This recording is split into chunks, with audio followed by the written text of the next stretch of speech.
দরবারে শুকরিয়া আদায় করছি যে 2007 সালে ঢাকা মেট্রোপলিটন পুলিশের উদ্যোগে ওপেন হাউসকে প্রথম পরিচালিত হয়েছিল।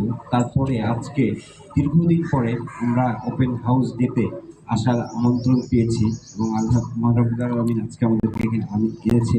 আমি আজকে হাকিমপুর সবাইকে ধন্যবাদ জানাচ্ছি, কৃতজ্ঞতা জানাচ্ছি যে দীর্ঘদিন পরে আজকে জীবনের প্রথম আমাদের ওপেন ডে হাউসে।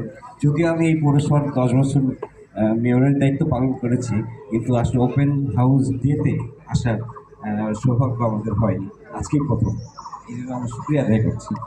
তো আজকে যে কথাটা আমি বলতে চাই সংক্ষেপেই বলি, যেহেতু দেড়টার সময় মুস্তফা মহোদয় শেষ করতে চেয়েছেন। আজকে আমাদের এখানে হিলিতে আইন শৃঙ্খলার পরিস্থিতি অতীতের যে কোনো সময় তুলনায় অনেক ভালো।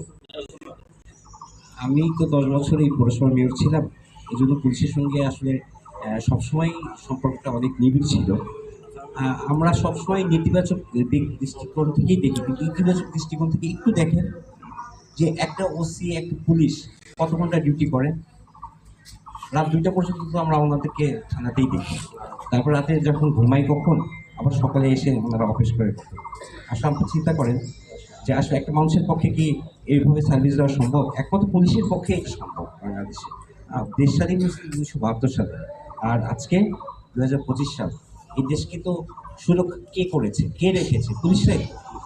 পুলিশদের মধ্যে ভালো মন্দ থাকতেই পারে, হ্যাঁ, এটা স্বাভাবিক। আমরা অনেকেই বলতেছি যে আসামি ধরা হয় না। আপনারা হিসাব নিয়ে হাকিমপুরে সর্বোচ্চ আসামি ধরা হয়েছে হাকিমপুরে আপনার 5 আগস্টের পরে। তা আসামি থানা গিয়ে যদি আসামি না পায়, থানা আসলে কী করতে পারে? পুলিশ অফিসাররা কী করতে পারে? প্রতিনিয়ত তো ড্রাইভ দিচ্ছেই, পরিচালনা করেই আসছে। তা আমি হাকিমপুর ভারপ্রাপ্ত কর্মকর্তা মহোদয় এখানে আসার পর থেকে হাকিমপুরের আইন শৃঙ্খলা পরিস্থিতি অনেক উন্নত হয়েছে। এখানে আমার বলতে চাই যে আমাদের একজন অভিজ্ঞ আপনার ওসি তদন্ত আছেন, উনি দীর্ঘদিন যাবৎ এখানে আসেন। উনিও অনেক এখানকার আইন শৃঙ্খলা পরিস্থিতি সম্পর্কে ওনারও ধারণা খুব ভালো। উনিও আমাদের যথেষ্ট হেল্পফুল। আর পুলিশ স্টাফ যারা এখানে আছে ওনারাও অনেক সহযোগিতা আমাদেরকে করছেন, আলহামদুলিল্লাহ। আমি শুধু পুলিশ সুপার মহোদয়কে একটু 2 মিনিট সময় নিব যে আমাদের এখানে একজন ভদ্রলোক আছে যিনি বাড়ি এখানে ছিলেন না, উনি ব্যবসা করার কারণে এখানে এসেছিলেন। আসার পর থেকে উনি আওয়ামী লীগের ছত্রছায়ায় এখানে আওয়ামী লীগের উপদেষ্টা মণ্ডলীর সদস্য হয়েছেন এবং উনি নিজেকে এত পাওয়ারফুল দাবি করতেন এবং সর্বোচ্চ ক্ষমতা উনি এখানে প্রয়োগ করেছেন। এখানে চাঁদাবাজি করেছেন ট্রাক মালিক শ্রমিক ইউনিয়নে। আপনার স্থলবন্দর উন্নয়ন সমন্বয় কমিটি নামে একটি কমিটি করে কোটি কোটি টাকা উনি আত্মসাৎ করেছেন এবং আমাদেরকে প্রতিনিয়ত আমাদেরকে হয়রানি করেছেন। সেই লোক এখনো পর্যন্ত আমাদের হাকিমপুরে যার ওবায়দুল কাদেরের সঙ্গে সরাসরি সম্পর্ক, পুলিশ সুপার মহোদয়কে সম্ভবত রাজ্জাক ছবিগুলো দিয়েছে, আমিও এএসপি সার্কেল এবং ওসি মহোদয়কে ছবি সহ দিয়েছি।